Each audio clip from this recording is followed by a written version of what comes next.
Hello dear student, कैसे हैं आप? आई होप आप सभी अच्छे होंगे।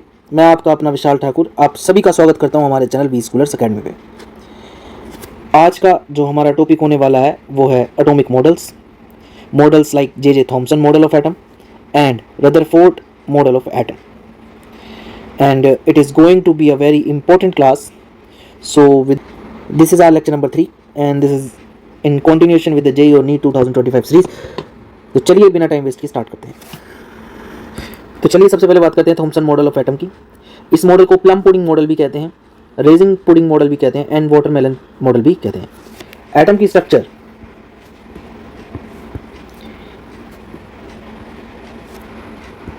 एटम की structure according to the J Thomson ये कुछ इस तरीके की थी. इसमें पॉजिटिवली चार्ज स्फीयर था और इलेक्ट्रॉन जो थे उसमें एम्बेडेड थे लाइक दिस. जैसे कि वाटरमेलन होता है उसमें जो रेड पोर्शन होता है वो पॉजिटिवली चार्ज बताया उसने, और इलेक्ट्रॉन को सीड्स बताया. Seeds are embedded into the positively charge red portion. I hope आप सभी को क्लियर होगा. तो ये वाटरमेलन मॉडल की तरह ही था. तो कुछ इंपॉर्टेंट पॉइंट्स थे about the Thomson model of atom, तो चलिए उसको डिस्कस कर लेते हैं. Sir J Thomson was the first to discover the model of atomic structure. वो सबसे पहले थे जिन्होंने एटम की स्ट्रक्चर को बताने की कोशिश की और उन्होंने इलेक्ट्रॉन की डिस्कवरी भी की थी. आई होप आप सभी को क्लियर होगा. उन्होंने इलेक्ट्रॉन की डिस्कवरी भी की थी. उन्होंने कहा all atom contains electrons and the atom as a whole is neutral. The total positive charge and the total negative charge must be equal. क्योंकि मैटर इलेक्ट्रिकली न्यूट्रल है तो एटम को भी इलेक्ट्रिकली न्यूट्रल होना पड़ेगा और हर एटम में electrons होंगे और सारे एटम जो होते हैं वो न्यूट्रल होते हैं. तो इसका मतलब है उसमें जो पॉजिटिव चार्ज होगा और नेगेटिव चार्ज होगा वो दोनों ही क्या होंगे, आपके बराबर होंगे. आई होप आप सभी को क्लियर होगा. तो चलिए आगे बढ़ जाते हैं. कुछ इंपॉर्टेंट पॉइंट्स है जे थॉमसन मॉडल के, जैसे कि atom possesses a spherical shape and the radius of atom is 10⁻⁻10 metre in which positive charge is uniformly distributed. The electrons are embedded into it in such a manner as to give the most stable electrostatic arrangement. J Thomson का model of atom कुछ ऐसा सा दिखता था. Electrons जो है इसमें embedded हैं और जो पॉजिटिव चार्ज है ये ब्लू पोर्शन से इसमें दिखाया गया है और ये यूनिफॉर्मली डिस्ट्रीब्यूटेड है. इट मीन्स जो मास है, क्योंकि मास जनरली किस में है, प्रोटॉन में ही है, तो मास जो है वो यूनिफॉर्मली डिस्ट्रीब्यूटेड है over the whole sphere. I hope आप सभी को क्लियर होगा. और इलेक्ट्रॉन इस तरीके से एम्बेडेड है कि सबसे स्टेबल इलेक्ट्रोस्टैटिक अरेंजमेंट आपको मिले जे थॉमसन मॉडल में. आई होप यहाँ तक आपको क्लियर होगा. तो चलिए आगे बढ़ जाते हैं. सिंस पॉजिटिव चार्ज जो है वो यूनिफॉर्मली डिस्ट्रीब्यूटेड है, it means mass of the atom is assume to be uniformly distributed over the atom. I hope यहाँ तक आप सभी को क्लियर होगा. बट इस मॉडल के बेस पे जे थॉमसन को कोई भी प्राइज़ नहीं मिला. जे थॉमसन को नोबेल प्राइज मिला था for physics in 1906 for his theoretical and experimental investigation on the conduction of electricity by gas. Basically cathode ray experiment के लिए उनको नोबेल प्राइज से सम्मानित किया गया था. तो ये था हमारा जे थॉमसन मॉडल और इसको बाद में डिस्कार्ड कर दिया गया. वो क्यों डिस्कार्ड कर दिया गया, चलिए उसके बारे में बात करते हैं. So drawbacks of J Thomson model. So चलिए ड्रॉबैक्स की बात कर लेते हैं. Though the model was able to explain the overall neutrality of the atom, it could not satisfactorily explain the result of scattering experiment carried out by Rutherford. Rutherford ने इसके just बाद जो एक्सपेरिमेंट किया अल्फा रे scattering experiment, वो उस model से जो भी ऑब्जर्वेशन आई उसको ये मॉडल एक्सप्लेन नहीं कर पा रहा था. हाँ, ये इलेक्ट्रिकल न्यूट्रलिटी को एक्सप्लेन करता था बट जो भी ऑब्जर्वेशन रदरफोर्ड के मॉडल से आई उसको ये एक्सप्लेन नहीं कर पा रहा था. इसीलिए जे थॉमसन के मॉडल को क्या कर दिया गया, डिस्कार्ड कर दिया गया. आई होप आप सभी को क्लियर होगा. तो चलिए बात करते हैं कि रदरफोर्ड ने ऐसा क्या बताया जो हमें जे थॉमसन के मॉडल को डिस्कार्ड करना पड़ा. वो जे थॉमसन जिनको नोबेल प्राइज़ भी मिला था. रदरफोर्ड मॉडल पे जाने से पहले एक काफ़ी इंपॉर्टेंट प्रोग्रेस को डिस्कस कर लेते हैं जो कि की थी हेनरी बेक्वेरेल ने. इन 1852 टू 1908 वो एक एक्सपेरिमेंट पे वर्क कर रहे थे और उन्होंने कुछ चीज़ें ऑब्जर्व की, उसके बारे में जनरली हम बात करते हैं. कुछ ऐसे एलिमेंट थे जो रेडिएशन इमिट करते थे अपने आप में. इस फिनोमिना को उन्होंने नाम दिया रेडियो एक्टिविटी और ऐसे जितने भी एलिमेंट थे उनको नाम दिया गया रेडियो एक्टिव एलिमेंट्स. इस पे हेनरी बेक्वेरेल जैसे और भी कई साइंटिस्ट थे जो वर्क कर रहे थे जिन्होंने इस फील्ड को डेवलप किया, जैसे कि Marie Curie, Pierre Curie, Rutherford and Frederick Soddy. Observe किया गया कि 3 तरह की रेज जो थी वो इमिटेड होती थी, जिनको नाम दिया गया alpha, beta and gamma. Rutherford ने पाया कि जो अल्फा रेज थी वो कंसिस्ट करती थी हाई एनर्जी पार्टिकल, और जिन पे 2 यूनिट पॉजिटिव चार्ज था और 4 यूनिट ऑफ एटॉमिक मास था। और उसने अल्फा पार्टिकल को हीलियम का न्यूक्लियाई बताया। उसने कहा कि अगर अल्फा पार्टिकल 2 इलेक्ट्रॉन के साथ कंबाइन कर जाएं तो हीलियम गैस ही मिलेगी। बीटा रेज जो थे वो नेगेटिवली चार्ज थे। तो चलिए एक बार रीड कर लेते हैं। Henry Becquerel 1852 to 1908 observed that there are certain elements which emit radiation on their own and named this phenomena as radioactivity and the element known as radioactive element. I hope आप सभी को यहाँ तक clear होगा। This field was developed by Marie Curie, Perry Curie, Rutherford and Frederick Soddy. It was observed that 3 kinds of rays जो थी वो generally emit होती थी, जो कि अल्फा, बीटा और गामा, जिनको नाम दिया गया। Rutherford found that alpha rays consist of high energy particle, और जिसको नाम दिया उसने क्या, हीलियम न्यूक्लियाई। और अगर उस अल्फा पार्टिकल को 2 इलेक्ट्रॉन से कंबाइन कर दूंगा तो वो मुझे हीलियम गैस दे देगा। आई होप आप सभी को यहाँ तक क्लियर होगा। बीटा रेज जो थे वो नेगेटिवली चार्ज थे, एंड बीटा रेज जो पार्टिकल इमिट करते थे वो सिमिलर थे इलेक्ट्रॉन की तरह। The gamma rays are high energy radiation like X rays and are neutral in nature and do not consist of particles. I hope आप सभी को क्लियर होगा। तो गामा रेज एक्स रेज की तरह एक्स रेज हैं जो हाई एनर्जी की हैं, और वो न्यूट्रल है नेचर में, और वो कोई भी पार्टिकल कंसिस्ट नहीं करती। अगर पेनिट्रेशन पावर की बात करें तो अल्फा पार्टिकल की सबसे कम पेनिट्रेशन पावर है, बीटा रेज की 100 टाइम्स है अल्फा के, और गामा की सबसे ज़्यादा है। तो गामा, फिर बीटा और फिर अल्फा, ये पेनिट्रेशन पावर है। ये इस पे सवाल एक आ चुका है। आई होप आप सभी को क्लियर होगा। सो हेनरी बेक्वेरेल ने बताया कि ऐसे कुछ पार्टिकल्स हैं, ऐसे कुछ एलिमेंट्स हैं जो रेडिएशन इमिट करते हैं, और रेडिएशन जनरली 3 तरह के हैं, अल्फा, बीटा और गामा। बस इस पॉइंट को आपको दिमाग में रखना है। तो चलिए डिस्कस करते हैं Rutherford nuclear model of an atom. क्यों हमारा जो जे थॉमसन का मॉडल था उसको डिस्कार्ड कर दिया गया? तो रदरफोर्ड ने एक बहुत ही अच्छा और बहुत ही शानदार एक्सपेरिमेंट किया, जिसको रदरफोर्ड्स अल्फा स्कैटरिंग एक्सपेरिमेंट भी कहा जाता है। रदरफोर्ड ने क्या करा, एक गोल्ड फॉइल ली और उसने एक रेडियो एक्टिव एलिमेंट लिया। Radio active element radiation emit करेगा, तो रदरफोर्ड ने एक ऐसा एलिमेंट लिया जो अल्फा रेज को इमिट करता होगा। उसने इसको एक कंटेनर में रखा, और जो कि एक साइड से कैसा था, खुला था। अब वो उस साइड से रेडिएशन फेंकेगा। उसने इन सभी डायरेक्शन में रेडिएशन को जाने से रोकने के लिए एक स्लिट को लगाया, जो कि लेड प्लेट थी। अब वो सिर्फ इस होल से ही पास करेंगे रेडिएशन को। आई होप आप सभी को क्लियर होगा। तो ये रेडियो एक्टिव एलिमेंट रेडिएशन छोड़ेगा, और ये रेडिएशन जाके हमारे गोल्ड फॉइल से टकराएगी। गोल्ड फॉइल जो थी बहुत ही थिन थी। उसको थिन रखने का जो लॉजिक था वो ये था कि जो गोल्ड फॉइल है आपकी, उसकी वो इतनी थिन हो कि सिर्फ एक ही एटम उसकी लेयर में आए।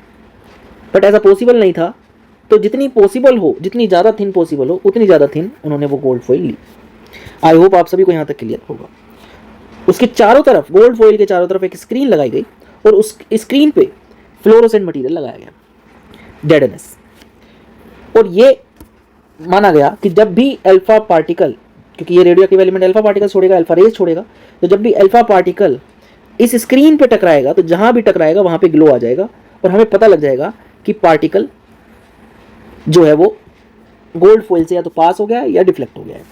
आई होप आप सभी को यहाँ तक क्लियर होगा। अब हुआ क्या, जब ये एक्सपेरिमेंट किया गया तो रदरफोर्ड ने कुछ चीज़ें ऑब्जर्व की।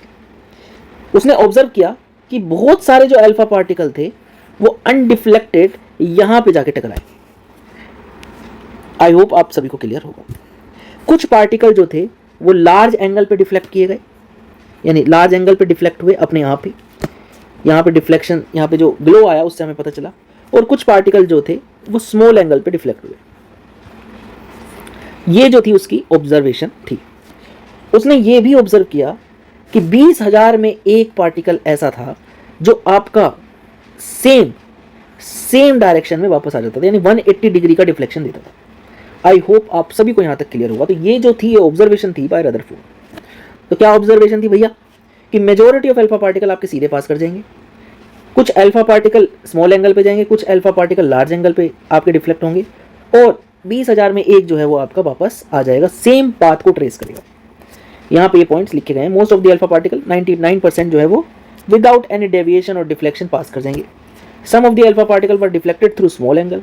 Very few alpha particle were deflected by large angle and occasionally an alpha particle got deflected by 180 degree. I hope आप सभी को यहाँ तक क्लियर होगा. अब जो ऑब्जर्वेशन रदरफोर्ड ने निकाली उस पर उसने कुछ कंक्लूजन दिए कि ऐसा क्यों हुआ. तो चलिए वन बाय वन सारे कंक्लूजन्स को देख लेते हैं. कंक्लूजन नंबर 1, एटम जो है, an atom must be extremely small and must consist of mostly empty spaces because most of the particle pass through it without any deflection.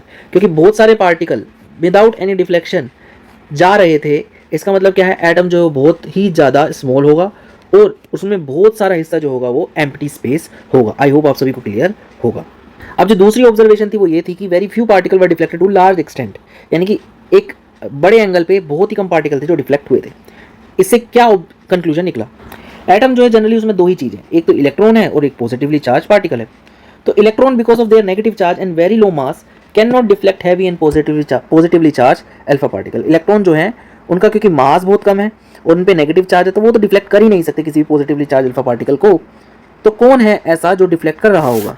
तो Rutherford ने बताया कि वहाँ पे एक very heavy positively charge body है एटम के अंदर जो कि एकदम सेंटर में है और जिसको उसने नाम दिया न्यूक्लियस. वो परमिट ही नहीं करेगी passage of positively charge alpha particle को. आई होप आप सभी को क्लियर होगा. तीसरी जो ऑब्जर्वेशन थी वो ये थी कि 20,000 में एक है जो आपका बाउंस बैक करता है, यानी सेम पाथ को ट्रेस करके वापस आ जाता है. अब ऐसा क्यों हुआ, उसने बताया कि एक पार्टिकल ऐसा है जो बाउंस बैक कर रहा है. इट मीन्स जो पॉजिटिवली चार्ज स्फीयर है आपका, पॉजिटिवली चार्ज स्फीयर वो बहुत ही कम जगह पे घेरे हुए है. राइट, उसने बहुत ही स्मॉल फ्रैक्शन एटम का ले रखा है और उसी जगह को उसने क्या कहा, न्यूक्लियस कहा. So because of the number of alpha particles which undergo deflection of 180 degree is very small, therefore the volume of positively charged body must be extremely small fraction of the total volume of the atom. This positively charged body must be at the center of the atom which is called nucleus. I hope आप सभी को ये चीज़ clear होगी. तो अगर मैं देखूँ Rutherford ने जो स्ट्रक्चर दी वो कुछ ऐसी सी दिखती है. आपका जो पॉजिटिवली चार्ज स्फीयर है वो सेंटर में है, इलेक्ट्रॉन जो है उसके चारों तरफ रिवॉल्व करते हैं. आई होप आप सभी को क्लियर होगा. तो जो अल्फा पार्टिकल आ रहा है वो बाउंस बैक करेगा जब वो बिल्कुल सेंटर में पड़ेगा. अगर इधर से आएगा अल्फा पार्टिकल तो वो क्या करेगा, स्मॉल या लार्ज एंगल पे क्या कर जाएगा, डिफ्लेक्ट कर जाएगा because of the repulsion of positive and positive charge particle. Alpha कैसा है, 2 पॉजिटिव, इस पे 2 पॉजिटिव चार्ज है तो ये पॉजिटिव चार्ज पार्टिकल से क्या होगा, रिपेल हो जाएगा. तो इस न्यूक्लियस की वजह से ये क्या कर रहा है, रिपेल कर रहा है. रदरफोर्ड ने साइज भी बताया हमें एटम का एज वेल एज न्यूक्लियस का. उसने बताया जो एटम का साइज है वो हमारा क्या है, 10⁻⁻10 मीटर है. राइट, और उसने जो न्यूक्लियस का साइज बताया वो बताया 10⁻⁻15 मीटर. आई होप आप सभी को क्लियर होगा. जो न्यूक्लियस है वो बहुत बहुत बहुत बहुत बहुत छोटा है एटम के कंपैरिजन में. तो अकॉर्डिंग टू दिस साइज अगर मैं क्रिकेट बॉल को न्यूक्लियस मान लूँ तो अगर उसके 5 किलोमीटर का रेडियस में लेके चलूँ और उससे एक स्फीयर यानी एक सर्कल बनाऊँ तो वो सर्कल जो है आपको एटम का साइज़ बताता है और जो वो क्रिकेट बॉल है वो आपका क्या हो जाएगा, न्यूक्लियस हो जाएगा. आई होप आपको ये पिक्चर हमेशा दिमाग में रहेगी कि एटम जो है वो बहुत बहुत बहुत बड़ा है कंपेयर टू न्यूक्लियस. रदरफोर्ड ने जब अपना रदरफोर्ड का जो मॉडल है और उसके इंपॉर्टेंट पॉइंट्स के बारे में चलिए हम डिस्कस कर लेते हैं कि उसका जो मॉडल था वो कैसा दिखता था. ऑल्दो हमने अभी एक जस्ट आपको एक पिक्चर दिखाई थी बट उसकी जो स्मॉल डिटेल्स हैं उसके बारे में भी हम बात कर लेते हैं. तो चलिए वन बाय वन डिस्कस कर लेते हैं. An atom consists of tiny positively charged nucleus at the center and it is surrounded by a hollow portion called extranuclear part. Centre में जो चीज़ है उसको न्यूक्लियस कहा गया और उसके अलावा जो भी पोर्शन है उसको एक्स्ट्रा न्यूक्लियर पार्ट रदरफोर्ड ने बोला. रदरफोर्ड ने बताया the atom is electrically neutral. Atom जो है इलेक्ट्रिकली न्यूट्रल है as the number of electron is equal to the number of proton. Thus, total positive charge of the nucleus is balanced by the total negative charge. I hope आप सभी को clear होगा. उसने कहा जो electron है वो रिवॉल्व कर रहे हैं हमारे न्यूक्लियस के चारों तरफ. आई होप आप सभी को क्लियर होगा. और उन पाथ्स को ऑर्बिट बताया गया. ये बिल्कुल उसने जो कॉपी किया, ये चीज़ उसको कहाँ से दिमाग में आई, प्लैनेटरी मोशन से उसके दिमाग में आई कि जो प्लैनेट हैं वो सन के चारों तरफ चक्कर लगाते हैं उसी तरीके से इलेक्ट्रॉन भी न्यूक्लियस के चारों तरफ चक्कर लगाते हैं. आई होप आप सभी को क्लियर होगा. Point number 4, electron and nucleus are held together by electrostatic force of attraction. जो इलेक्ट्रॉन है और जो न्यूक्लियस है वो दोनों के बीच में इलेक्ट्रोस्टैटिक फोर्स ऑफ अट्रैक्शन है। आई होप आप सभी को क्लियर होगा ये पॉइंट भी। तो लोगों ने ये पूछा कि ये इलेक्ट्रॉन न्यूक्लियस के अंदर क्यों नहीं जा रहा। उसने बताया क्योंकि अट्रैक्शन तो हो रहा है। उसने बताया जो इलेक्ट्रॉन है न्यूक्लियस के अंदर इसलिए नहीं जा रहा क्योंकि फोर्स ऑफ अट्रैक्शन को बैलेंस कर रहा है सेंट्रीफ्यूगल फोर्स, उसको एग्जैक्टली बैलेंस कर रहा है, इस वजह से इलेक्ट्रॉन अपनी जगह पे रह जाता है। आई होप आप सभी को क्लियर होगा ये पॉइंट भी। तो ये थे कुछ इंपॉर्टेंट पॉइंट रदरफोर्ड मॉडल के।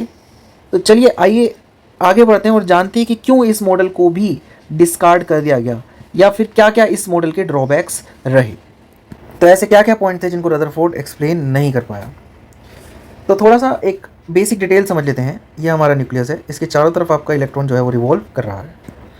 जो इलेक्ट्रॉन न्यूक्लियस के पास होता है, अगर इलेक्ट्रॉन की एनर्जी की बात करूँ तो इलेक्ट्रॉन अगर न्यूक्लियस के पास है तो उसकी एनर्जी कम है, और जैसे जैसे इलेक्ट्रॉन दूर जाता जाएगा उसकी एनर्जी क्या करती जाएगी, बढ़ती जाएगी। तो एनर्जी इस डायरेक्शन में बढ़ रही है, आप इसको भी ध्यान रखिएगा।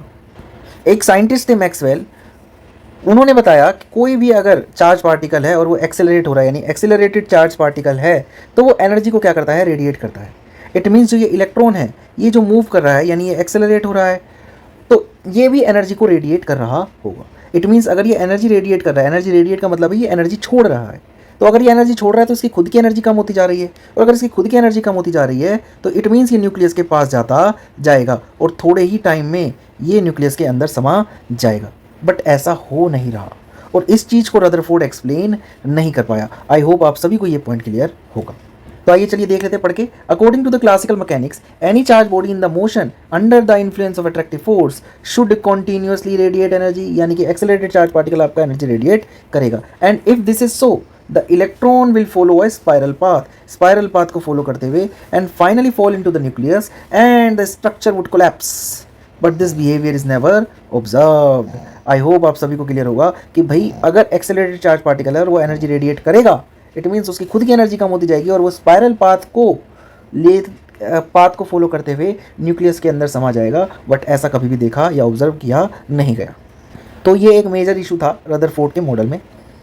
पॉइंट नंबर 2 जो ये एक्सप्लेन नहीं कर पाया, it says nothing about the electronic structure of the atom. It means electron किस तरीके से, किस अरेंजमेंट में है उस न्यूक्लियस के चारों तरफ, एंड उन इलेक्ट्रॉन्स की एनर्जी क्या है उसके बारे में भी ये कंप्लीटली साइलेंट था। How the electrons are distributed around the nucleus and what are the energy of these electrons.